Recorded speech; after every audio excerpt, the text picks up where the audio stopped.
Hello mga amiga-amigo! Welcome back to our channel! Meron na naman akong bagong recipe na isi-share sa inyo. Gagawa tayo ngayon ng mango float or mango grahams. Ito yung ating mga gagamitin. Gagamit tayo ng grahams. Ito siya.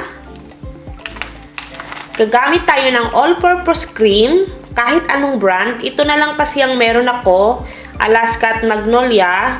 Disclaimer lang, hindi po ito sponsor video.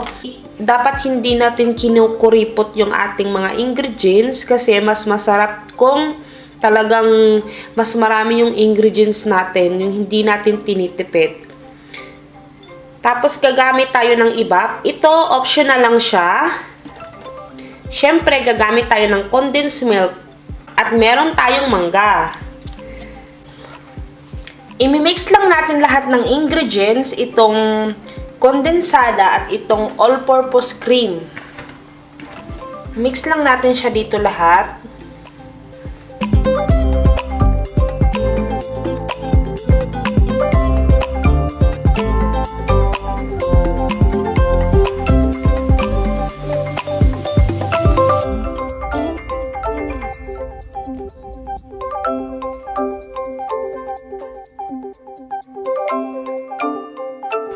I-mix lang siyang lahat. Meron ako mabibigay sa inyo na tips. Kahit hindi ko siya mapakita dito, isi-share ko siya sa inyo. Pwede nyo siyang lagyan nung gulaman na plain lang, yung white. Pwede nyo siyang lagyan kasi yun nakakatulong yun na parang maging ice creamy yung cream nyo. Kasi na-try ko na yun sa Pilipinas, yun yung ginagawa ko talaga. Pag gumagawa ako ng mango float sa Philippines, nilalagyan ko talaga siya nung gulaman na white. Yung plain lang walang flavor. Naghanap kasi ako kahapon sa grocery. Wala talaga akong makita na plain color lang dito sa grocery sa Thailand. Wala, lahat merong mga flavor. Kaya hindi ko siya mapapakita sa inyo na ganun yung ginagawa ko. Pwede nyo siyang ihalo dito. Yun yung mabibigay ko na tip sa inyo. Alam kong marami na kayong nakikita ng mga mango float na mga video, pero iba pa rin kasi meron kasi tayong sinasabi na iba-iba yung way natin ng pagluluto, iba-iba yung way ng ating paggagawa ng mga desserts, iba-iba yung mga style natin. Kaya gusto ko pa rin i-share sa inyo yung aking recipe. Yung sa mangga naman, depende sa slice natin gusto natin. Ang masasabi ko lang, wag nating tipirin yung mga ingredients. Kung magluluto man lang tayo or gagawa tayo ng mga desserts or kung ano man, magbe-bake pa, dapat hindi natin tinitipid yung mga ingredients para mas malasa siya, guys. Ma-feel talaga natin yung sarap pa. Para sa akin lang naman, ganun ako hindi ko talaga tinitipid yung mga ingredients ko. Depende yan sa hiwa nyo, guys. Iba-iba kasi tayo ng style. Sa akin, ganito lang.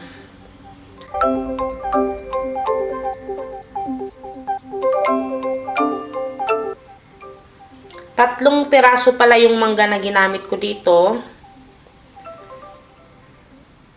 Ito, hinog na yung aking mangga.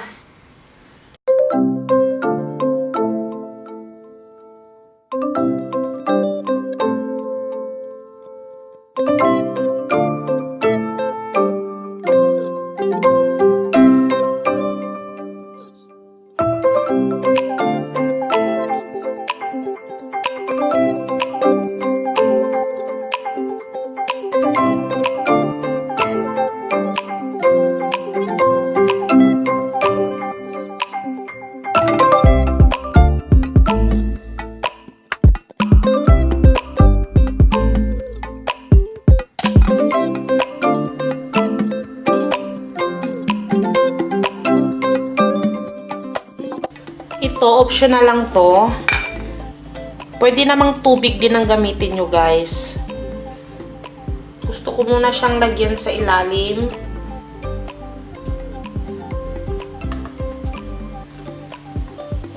Ikalat ko muna siya para meron siyang lasa muna sa ilalim.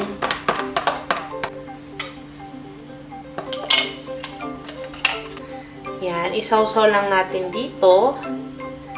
Tsaka natin siya ilalagay dyan.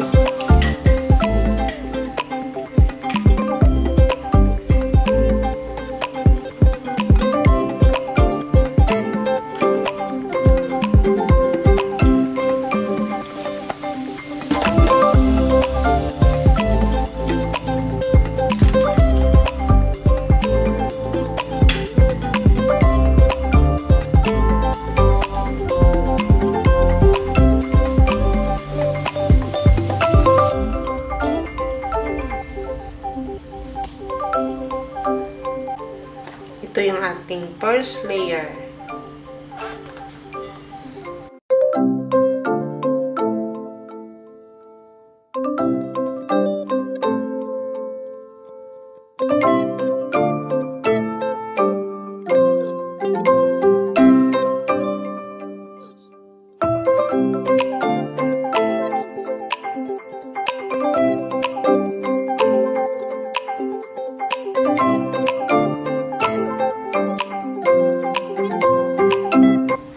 Ito na yung ating mango float, guys. Meron pa tayong natira dito konti. Ilalagay ko na lang siya dito sa taas. Ito na yung ating mango float. Yung tirang all-purpose cream at kondensada, nilagay ko siya sa taas. Magdudurog lang ako ng konti para meron akong ikalat dito sa taas.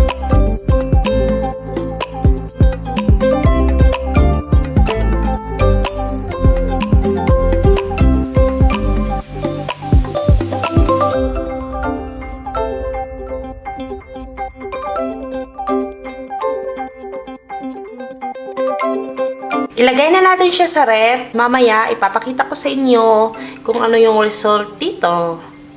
Tomorrow.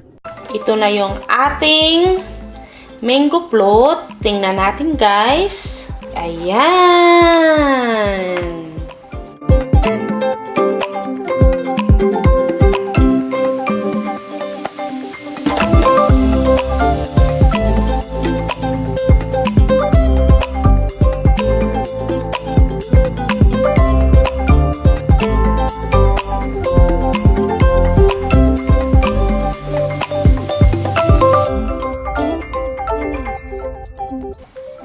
Ito na yung ating mango float. Sobrang sarap niya.